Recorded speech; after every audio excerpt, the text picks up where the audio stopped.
गर्गाचार्य जी भगवान का सुमिरन करते करते प्रभु श्री हरि नारायण के दर्शन करने के बाद हरि सुमरते सुमरते वहां से प्रस्थान करते हैं।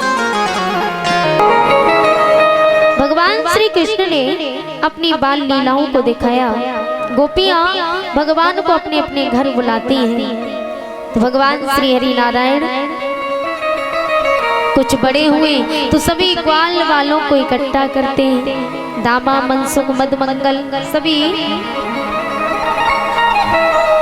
सखाओं को इकट्ठा करके भगवान माखन खाने के लिए जाते हैं। आवाज लगाई, अरे भैया, अरे दामा, अरे मदमंगल, अरे माखन खाने चले गो। सभी ग्वाल वाल कहने लगे, भैया भूख तो लगी है भारी जोर से, चलूंगा। लेकिन कहाँ चलोगे? तो एक सखा ने कहा, आज शीला भाभी के घर चलते हैं। भगवान शीला भाभी के घर माखन चुराने के लिए जाते हैं।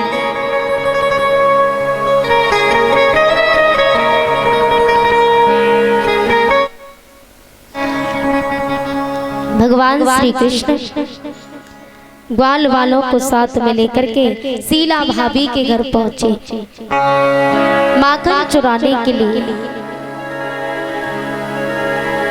सभी ब्रज की गोपियां भगवान को प्रेम करती, अपने अपने घर बुलाती थी कि कन्हैया मेरे घर आना, माखन रखो है तेरे लिए। और भगवान की भेंट राधा से भी हुई मधुबन में, पनघट पे। तो राधा से प्रेम हो जाता है और कृष्ण को राधा से प्रेम हो जाता है, एक दूसरे से प्रेम करते हैं। और भगवान श्री हरि नारायण ग्वाल वालों को साथ में लेकर के शीला भाभी के घर पहुंचे। शीला भाभी हाथ में गागर लेकर के पनघट पे पानी भरने के लिए चली। तो ग्वाल वालों ने घर में ढाबा बोल दिया। ग्वाल वाल घर में घुस गए, चारों तरफ देखा, माखन की मटकी को ढूंढने लगे। माखन की मटकी कहीं नजर नहीं आई। तो उसी समय दामा ने कहा, भैया अब क्या करोगे? दामा की नजर पड़ी छीके पर। अरे कन्हैया देख, शीला भाभी बड़ी चालाक है, माखन की मटकी को छीके पे रख के गई है। तो शीला भाभी की जो चालाकी देख भगवान श्याम सुंदर सभी सखाओं को एक दूसरे के ऊपर खड़ा करते हैं और एक दूसरे के ऊपर खड़ा करके भगवान श्याम सुंदर छीके तक पहुंच गए और माखन को खाने लगे। सभी ग्वाल वालों को माखन खिलाया भगवान ने और थोड़ा बहुत माखन खुद भी खाया। और देखा कि शीला भाभी यमुना से पानी भर के आ चुकी है। तो सभी ग्वाल वाले नीचे से निकल करके भाग गए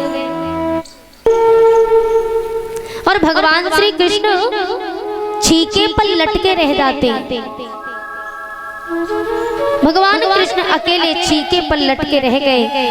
शीला भाभी ने देखो कि नंद को छोरा छीके पे लटको है। तो शीला भाभी ने कहा, कन्हैया तेरी मैया बड़ी नाक लगा गई, तेरी मैया कहे कि मेरो लाला कबू चोरी ना करे। आज तो मैंने तो को रंगे हाथन पकड़ लियो, आज तो को न छोड़ूंगी। तो भगवान ने कहा, भाभी मैं चोरी थोड़ी कर रही हूँ, मैं माखन न चुरा रहे हो। अरे तेरे माखन में चींटी है गई तो मैं चींटी को निकाल रहे हो। शीला भाभी ने कहा, बड़ी बातें बनावे, अगर तू चींटी निकाल रहे हो तो तेरे मुंह पे माखन कहाँ से आए हो?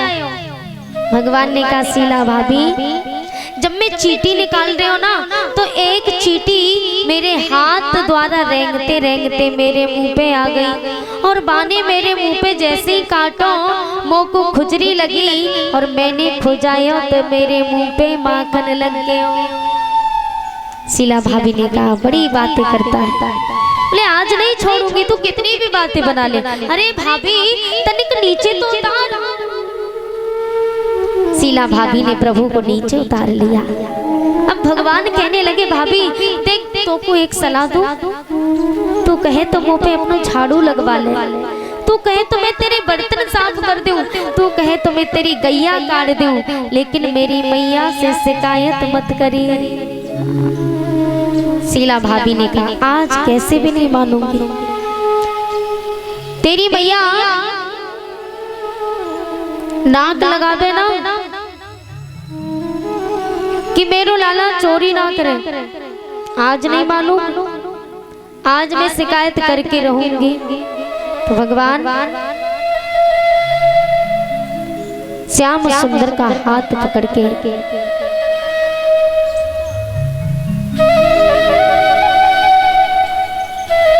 भगवान श्री हरि नारायण जिनका हाथ पकड़ के मैया यशोदा के पास में गोपी लेकर के जाती है और आगे बढ़े भगवान। तो भगवान ने कहा अरे भाभी तनिक लाज शर्म तो को है कि ना है, आगे तेरे जेठ मिले, तेरे ससुर मिले और तू मुंह खोल के जाबे, अरे तनिक घूंघट मार ले।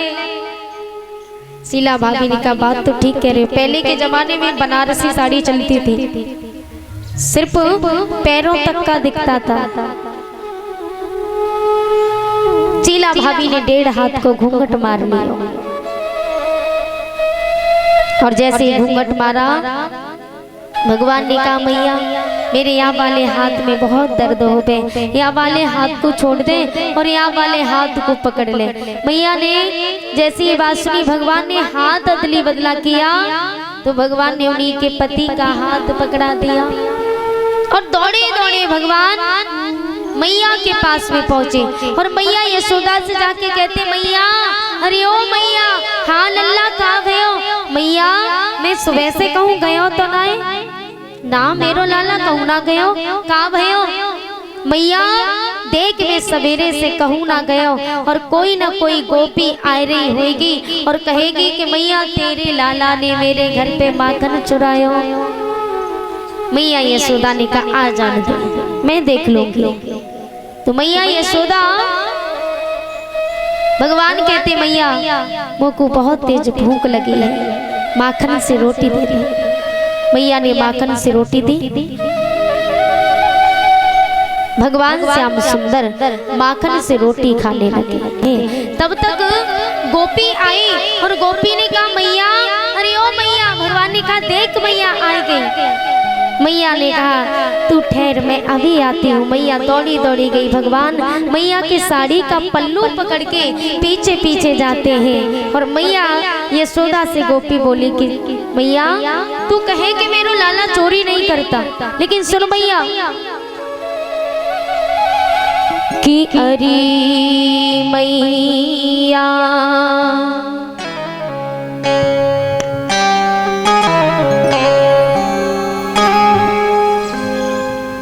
आज मैया यशोदा से गोपी ने कहा कि मैया तू कहती है कि मेरा लाला चोरी नहीं करता, लेकिन आज मैंने तेरे लाला को रंगे हाथ न पकड़ो है कि अरे मैया कन्हैया की अरे मैया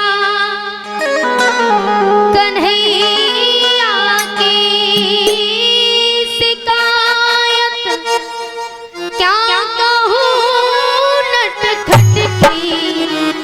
मटुकिया ओढ़ दी मेरी गगरिया ओढ़ दी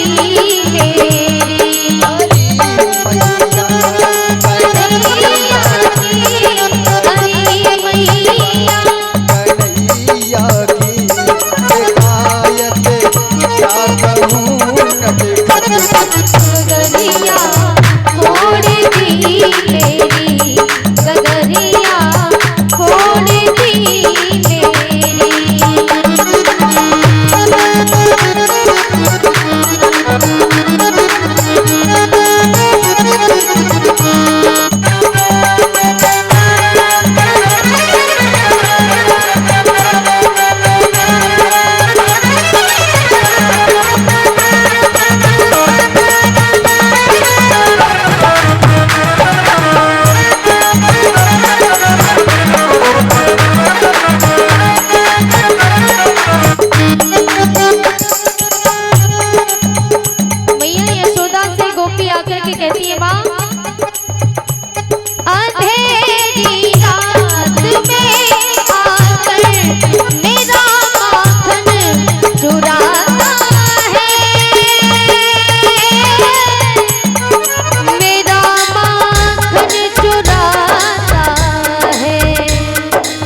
शिकायत लेके घर पे आ। भगवान कहते मैया फंसा कर मुझको बातों में, मुझे घर में बुलाती है, मुझे घर में बुलाती है। अगर इनका करूं मैया उल्हाना लेके आती है, उल्हाना लेके आती है। मिली थी कल मुझे पनघट, मिली थी कल मुझे पनघट के से पकड़ी मेरी मुरलिया बसुरिया तोड़ दी मेरी, मुरलिया तोड़ दी मेरी। अरे मैया कन्हैया की, अरे मैया कन्हैया की शिकायत क्या कहूँ, नटखट की मटुकिया तोड़ दी मेरी, मुरलिया तोड़ दी मेरी, गगरिया तोड़ दी मेरी, मटुकिया तोड़ दी मेरी, गगरिया तोड़ दी मेरी।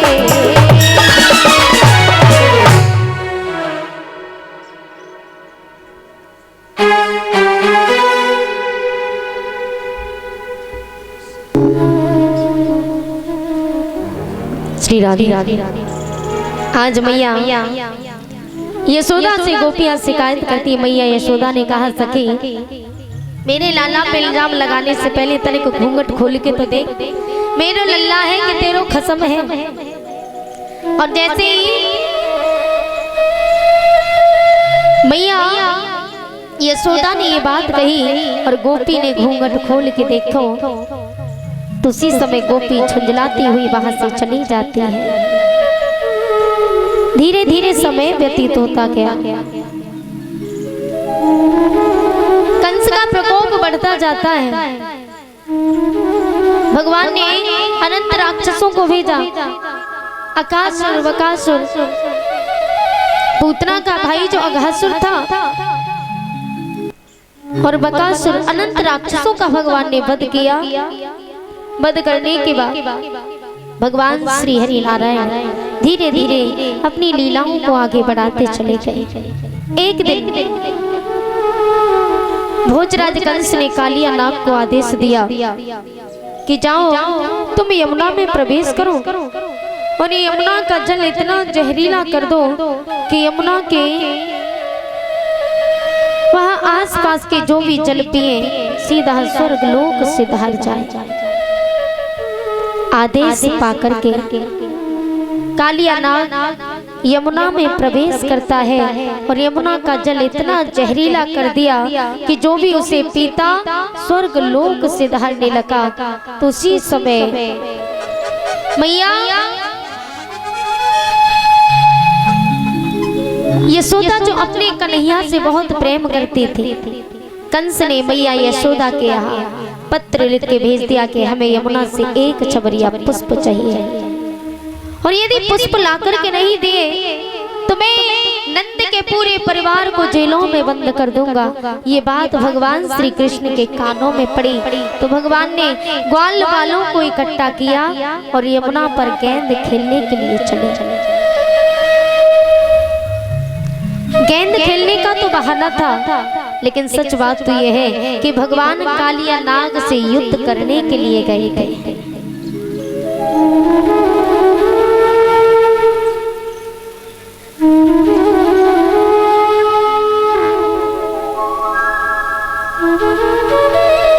भगवान श्री कृष्ण यमुना पर जाकर के गेंद का खेल खेलने लगते हैं। गेंद सुदामा की थी, श्री दामा की।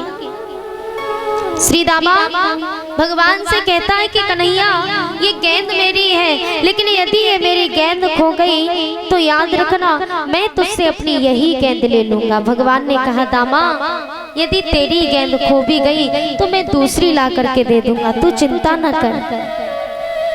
दामा ने कहा मुझे मेरी यही गेंद चाहिए।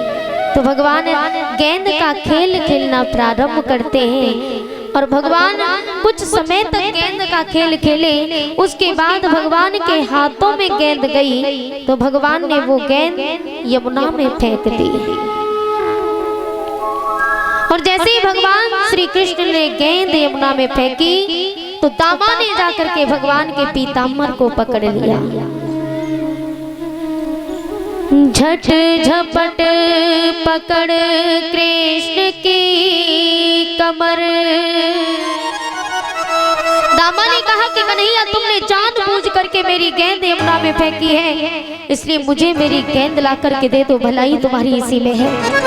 भगवान ने कहा दामा मैं तुम्हारी दूसरी गेंद ला दूंगा। लेकिन दामा ने कहा श्याम झट झपट पकड़ कृष्ण की कमर, बोला मत बहला दो मोहन, जो अपनी कुशलता चाहते हो तो गेंद अभी ला दो मोहन।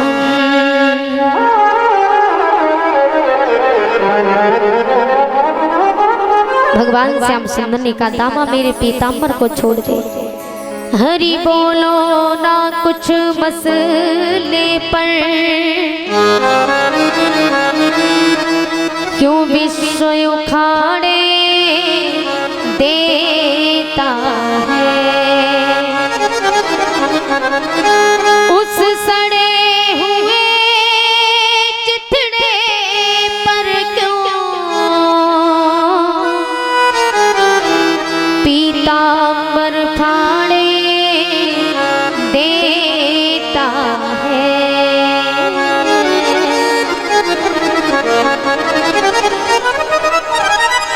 दामा ने भगवान के पीताम्बर को नहीं छोड़ा। भगवान ने बहुत समझाया तो भगवान एकदम से झटका मार के दौड़े दौड़े जाते और कदम के वृक्ष पर चढ़ करके भगवान श्याम सुंदर ने यमुना में छलांग लगा दी।